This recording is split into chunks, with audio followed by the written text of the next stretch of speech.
زرتش کے پجاریوں، میں مثنیٰ بن حارثہ ہوں، زرتش کو ساتھ لاؤ۔ مثنیٰ بن حارثہ، ہرمز کو یہ نام بتا دینا، مثنیٰ بن حارثہ۔ اس ایرانی دستے کے جو سوار زندہ بچ گئے وہ نیم مردہ تھے۔ انہوں نے اپنے کمانداروں کو بتایا کہ انہیں صحرا میں یہ للکار سنائی دی تھی۔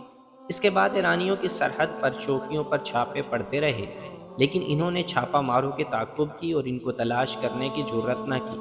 بعض چھاپوں کے بعد بھی یہ للکار سنائی دیتی تھی، مثنیٰ بن حارثہ، آتش پرستو، میں مثنیٰ بن حارثہ ہوں۔ پھر مثنیٰ بن حارثہ دہشت کا، کسی جن بھوت کا، کسی بدروح کا ایک نام بن گیا۔